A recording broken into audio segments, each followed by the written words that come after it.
Good morning.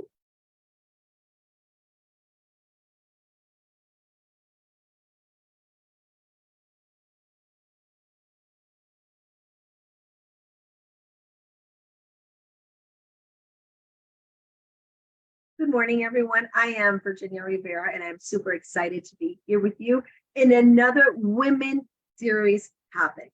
Today, we'll be talking about women. Are we the new face in education? It is really important that we talk about these topics, especially here at IIU, because we truly believe that women should participate completely in all aspects of life and leadership and politics. IIU is that institution, virtual platform where you can prepare as a 21st century e-learner, but most importantly, as a 21st century professional. The skill-driven curriculum that we have, the internship models that we host for you are absolutely state-of-the-art and is really what we're looking to impact in this new world. After the pandemic, things definitely changed. And we were there with you every step of the way. Our founder, Piyush Pandit, is not only a serial successful entrepreneur, he's an educationist, he's a social activist, he's the real change maker. He's really creating opportunities so that all of us can have access to real quality education. When we democratize education and make it available to all, we all win.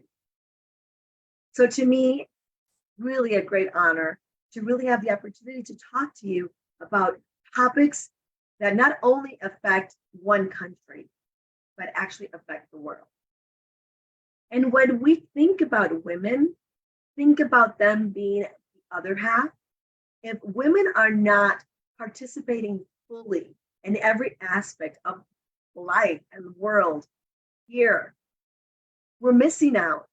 We are definitely then not allowing our fullest potential as humanity to blossom. Our topic today is one really, really relevant and important. Are women the new face of education? I am going to go ahead and share with you my screen.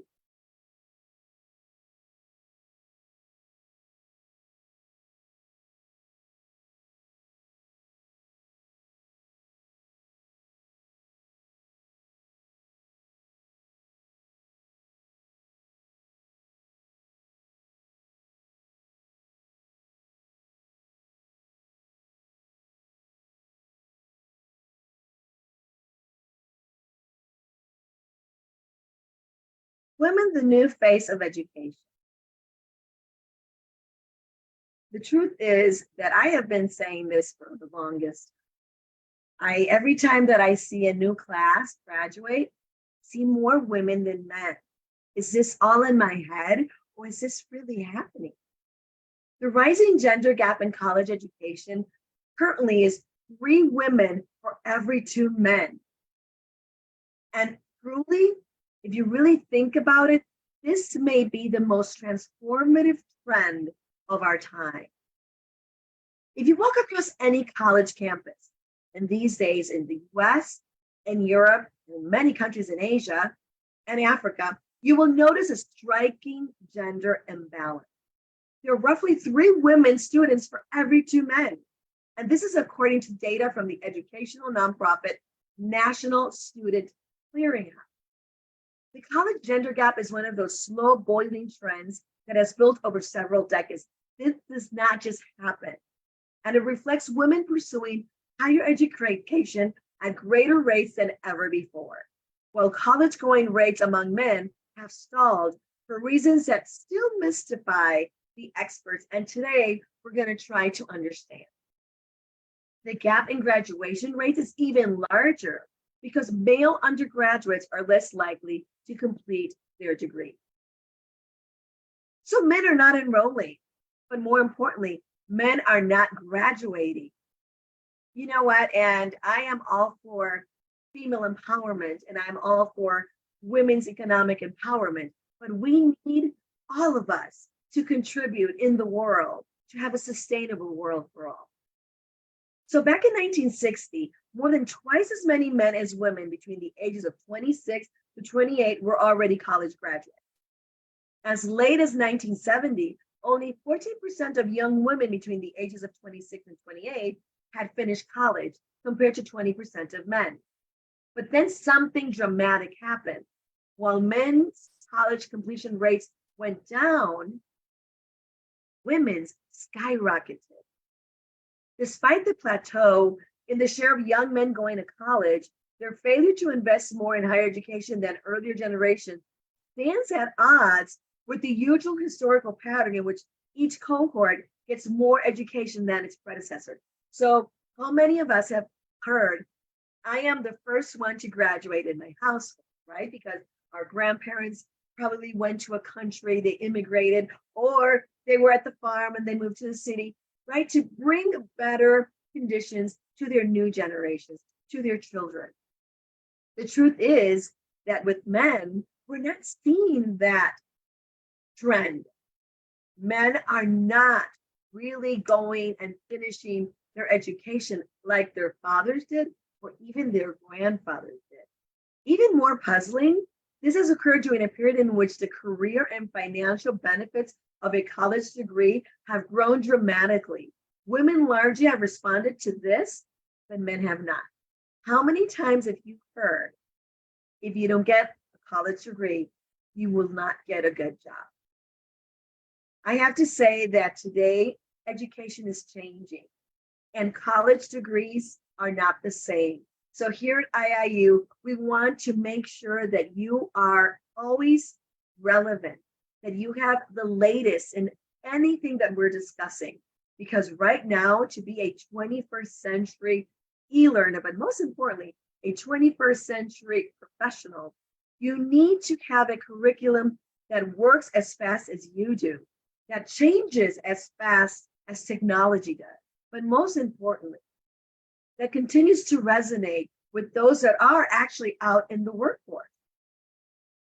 These long-running trends are not unique to the United States. Among 25 to 34-year-olds, women are more likely to have a tertiary degree than men in all of the 38 countries that are members of the Organization for Economic Cooperation and Development. So these are countries that are big, that are vast, and that are betting on education to get out of where they're at. And if men are not finishing their degrees or they're not pursuing higher education, we need to look into that. We also need to look into what they're looking at when it comes to higher education. So girls in school. Women became a majority of college students in 1979, and the trend line has continued rising. While this gender gap has stopped widening over recent years, it also shows no signs of reversing. So what does this mean? It means that women since 1979 continue to go to college and university. And although it's not as big a gap as it was before, women show no signs of not getting an education, and most importantly, this trend is not reversing. The latest data suggests that the pandemic has led more men than women to leave college. So after the pandemic, women stayed in school, men left school. So if things were not great before, after the pandemic, they're worse. Women have also edged ahead in prestigious programs like medicine, law, master's and doctoral degrees. Before we would think of only men being doctors, now we see women again and again being doctors. The usual hothouses that grow captains of industries and political leaders are now dominated by women. Though men are still a majority of students in some of the highest paying fields like business, computer science, and engineering. So we're going to look into this. So we're studying more, we're graduating, but does this really translate into more money for women? So are we there yet? Are we equal yet? Are we equal pay and everything? I have to say, sadly, no. Women have not seen the full rewards of their rising education levels as their pay continues to lag behind that of men. Partly, this is because other factors, including discrimination, remain at play. And I think that if you've ever gone through this, you know what we're talking about. If you go someplace and you tell them that you are a professional working in a leadership table and you have to go pick up your kid, you are looked at funny. Nonetheless, nobody's really helped you with the family burden. This is something that you still carry. So we need to start thinking, why is this happening? While young women are earning more degrees than young men across the whole labor force, which includes older cohorts, that means older generations, education attainment is roughly equal. It reflects choices that women have made in response to their greater family burdens. That means if I want to study my master's right after my bachelor's, I, as a woman, may put it on hold because my husband or my family expect me to have children to care for them or to do the domestic labor in my house. I have to tell you, partly, this is still an unfinished revolution. So although in education we're ahead, we still have that family, domestic, and caregiving burden that is not shared with anybody else.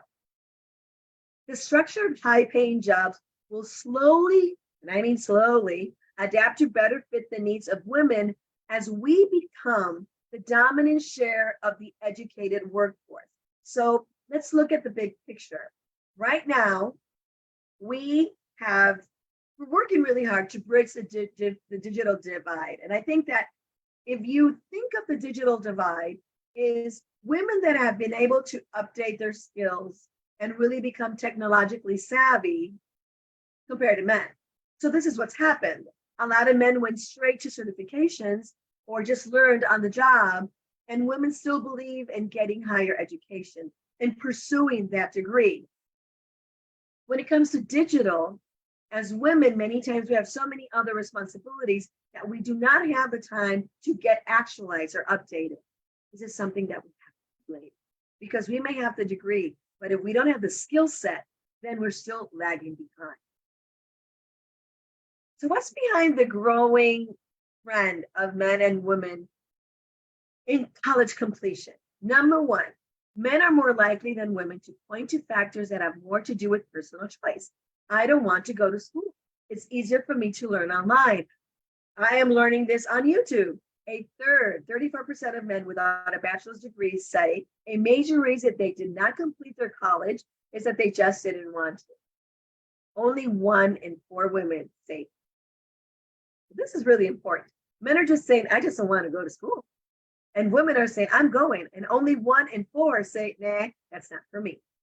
Non-college educated men are also more likely than their female counterparts to say a major reason they don't have a 4-year degree is that they didn't need more education for the job or the career that they wanted. 26% of men will say this compared to 20% of women. So 26% of men say, hey, the job that I'm doing, I need to go back to school. Women, 44%, are more likely than men, 39%, to say not being able to afford college is a major reason they don't have a bachelor's degree. So financially, one of the reasons why women will not complete their higher education is because they can't pay for it, compared to their male counterparts that family will probably already have the money available for them to fit it. Our reality. Girls have outperformed boys in school grades for more than 100 years. Ladies, listen to what I am saying. Women have outperformed men, girls, boys in school grades, elementary, intermediate, for more than 100 years. But a century ago, women commonly had to choose between getting an education or having a family. I think a lot of us still have to go through that. According to economists, women who graduated from college in the first 2 decades of the 20th century were 4 times less likely to have married by the age of 50 than their counterparts who did not attend college. And among the college-educated women who married, about 30% never had children. So Again, this trend of choosing between our careers, our education, and having a family has been going on for a long time. And you would think that by now we would have the collaboration at home and a family support system so we could all be successful. Nonetheless, women still have to choose. That is completely unfair. Even when education became more compatible with family life in the 1950s, most Americans believed that the point of an education was simply to make women better wives and mothers, and that a woman's place was in the home. As a result, even though more women entered college in that era, their dropout rates were much higher, with many quitting college as soon as they got married. So the reason why I'm bringing the United States into this is because a lot of you watch TV, a lot of you watch American TV, and a lot of you have seen that in those years, women did stay home and take care of their kids, right? And their family. But as the world evolved and progressed, and inflation and recession started happening, both people in a marriage had to go out to work. And the interesting part of this is that we went out to work as women. We really didn't get educated. We just went out to work to help our families, but nobody was there to really support us in our endeavors. Even though women have more educational attainment and are more likely to marry down educationally, and let me explain what marry down is. Today, more women marry men that are not at their same level of education. So maybe the wife has a master's and the husband has a bachelor's. Or maybe the husband has a professional certificate, but his wife has a PhD. This is happening all over the world. And it's because women are attaining those higher education goals. Across all heterosexual couples, I mean, women and men, 73% of men, even if their wives have better educational statuses, have higher income than their spouses. This is very, very simple. And this is our reality. Regardless of how men's education compares to their wives, husbands still end up having an edge on earning. That is crazy and that is ridiculous. We really need to make sure that women and men are at the same level. So what is going on? What is the puzzling gender achievement gap and what the experts say? Why do boys get lower grades than girls, and why have they responded so much slowly and partially to changes in the job market that have increased the rewards for academic achievement? Researchers agree that it is not because girls are smarter. In fact, while boys score slightly higher in math, girls have better grades, and these are important to them. Girls also spend more time studying than boys. Many observers believe that boys' lower engagement with school is a result of biological differences between males and females. They say that boys need to engage in rough and tumble play, get their hands dirty, build things, and read books about war, espionage, and sports if they're supposed to learn. Boys fail, they claim, because schools do not give boys enough opportunities to do boy things. Okay, have you ever heard anything more ridiculous? Nonetheless, research and observers say that in school, boys do not have the equipment and the education to become men in the future by doing boy stuff. The real research shows that boys' underperformance in school has more to do with society norms about masculinity than with anatomy, hormones, or brain structure. So, boys not doing well in school, it's all about society's norms about being a man more than if they're skinny or big, if they love girls or not, or their brain structure, what their IQ is. In fact, boys involved in extracurricular activities, like cultural activities, such as music, art, drama, and foreign languages report higher levels of school engagement and get better grades than other boys that do not participate. I want to explain this again. If we really think of a global education, if we start to think about what would be best for all of us, all studies show that when boys have the opportunity to participate in cultural activities such as music, art, drama, learning different languages, even sports, some sports, they report higher levels of school engagement, which means they will not drop out, which means they will be excited about learning and they will get better grades than other people. So there are two key findings that are going to help us on our way forward. And this is really important. First, boys have less understanding than girls about how their future success in college and work is directly linked to their academic effort in middle and high school. So if you're a middle schooler or you have a middle schooler at home or a high schooler, it's really important that you reiterate to your boys that what they do in school and what they learn will definitely affect them later. And I'm not saying that if you didn't have great grades in intermediate school, high school, you're not going to do great in university or college. It just means that you need to start honing on those skills. And those are just soft skills, right? That are going to make us persevere, that are going to make us more determined, and are going to help us when things get tough in school or when we're pursuing higher education. A lot of this has to do with the fact that we link success for men when it comes to physical strength and hard manual labor, and we think that it's more important than them getting good grades in school. Young men as well as women will be further motivated to do well in school when our education system provides a clearer link between educational programs and the workplace.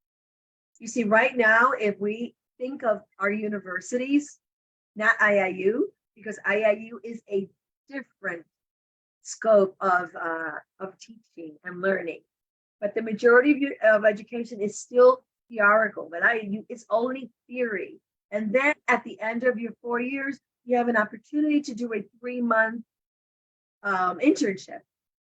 That's not enough to really compete in today's world. You need an education, a higher education institution that will not only provide you instant access, will not only provide you relevant information for today's world, but will also give you the opportunity to really get internship models that are definitely going to help you in your career, not just put it in a resume, but actually help you become a better professional. Another key finding of how we can go forward is the most important predictor of boys' achievement is the extent to which the school culture expects, value, and rewards academic effort.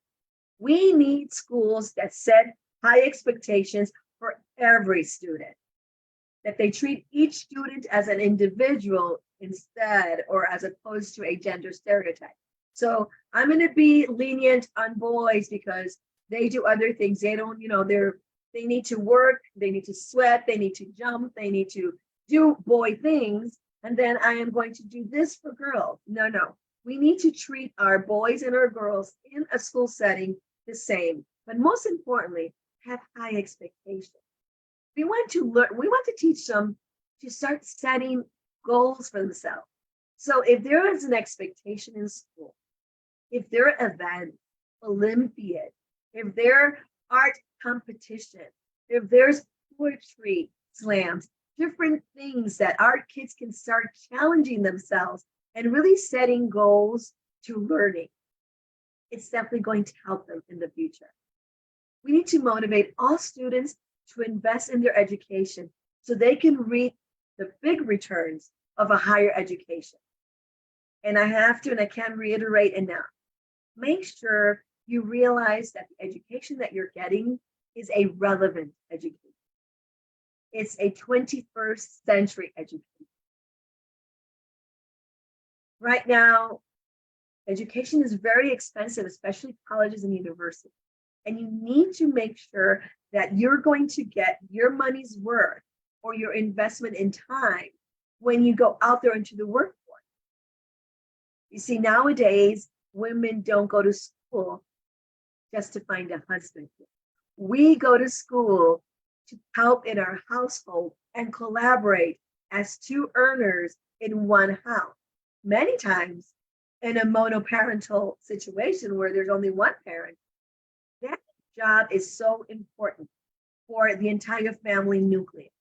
So it starts with our primary school, our intermediate school, and our high school. How we prepare our boys to really understand that education is key as we move forward. You know, it's not a win if only women are in university. It's not a win like it was 50 years ago that only men were able to go to school. Only men were able to go to law school and medical school. You know, we've come a long way. I would say more like in 70 years. We've come a long, long way. Now we have more women in law school.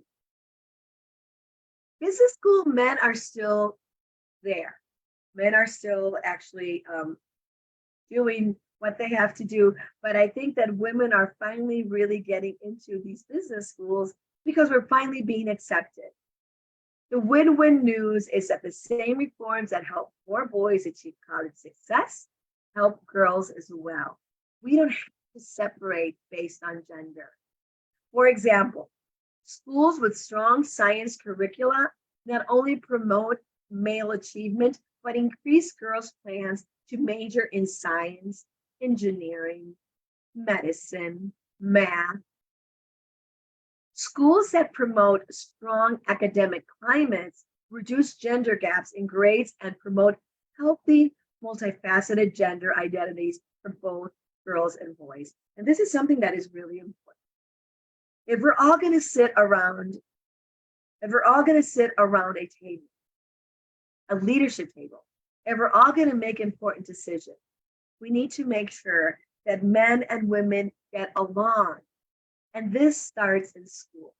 If boys respect women, if boys respect women's voices and their opinions, when they grow up and they become leaders and they sit in the same boardroom, they will respect their female peers.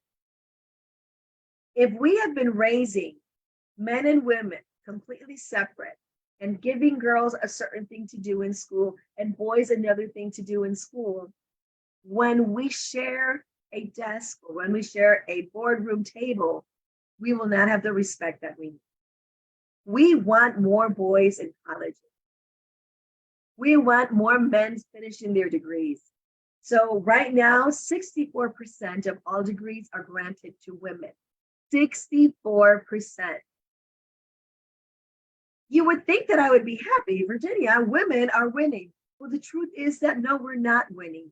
We need everybody's collaboration to have a sustainable world. We need everybody's talent. We need everybody's intelligence. We need everybody's ability to make this the world that we all know that we can. I invite you to really look into IIU and realize what we bring to the table. I invite you to be part of who we are. We have a great team of people, and we're so proud of that team. Our educators firmly believe that education is the key to unlocking the potential for personal and societal betterment. Our team consists of passionate educators, researchers, and innovators who are committed to providing the highest quality of innovation. Here at IIU, we understand that innovation is not just about imparting knowledge, but also about nurturing critical thinking, creativity, and problem-solving skills. Piyush Pandit believed and still believes in an innovating teaching method, innovative curriculum designs, and using cutting-edge technology, where we can all strive to create dynamic learning environments that engage and inspire our students. From the top with our founder, to every single person that takes part of IIU. We believe in equipping our students and giving them the skills and the knowledge necessary to thrive in an ever changing world. We believe that women should participate in every aspect of decision making in political and economical arenas. We believe that every human has a right to quality education. So I invite you to continue to stay with us and really plug yourself into our system, become a student, become part of our alumni, and we really want you to be part of this strong and new virtual education. In education and in the rest of society, it's time to discard the zero-sum game of the gender wars mentality and start helping males and females to work together for success. And I'm going to say something here, even those that don't identify as male or female. They also need to work involved and together for success. The one thing that we want and we know that education brings is upward mobility, not only for women, but for men. And when we talk about upward mobility, we just mean access to a better life, a life that removes us from extreme poverty, a life that removes us from uncertainty, and most importantly, provides us freedom. We need more women and men getting the right education. It's time to get involved in IIU. Thank you so much for giving me the opportunity to share this with you. It may not be the most popular topic, but it's an important topic. While you're at home and you are with your children, make sure that you look at them both, women, boys and girls, the same. Give them the same opportunity. Right now, women finishing their degrees, 64% of women are graduating across the globe compared to men. 64%. I, Virginia Rivera, that advocate for women's rights, want men. I want their expertise. I want their talent. I want to make sure that in a boardroom, we're all sitting and we're all discussing. So if you have a boy, let him know how important it is to pursue higher education. Just be selective with the higher education that you pursue. And if you have a girl and she's getting great grades, you know what? Congratulate her. Prepare for the world and allow her to contribute her ability, her brain to make this a better humanity for all. Thank you again for having me. My name is Dr. Virginia Rivera. I am from sunny Puerto Rico, and I am very proud to be a Team Core member of International Internship University. Thank you so much. See you very soon.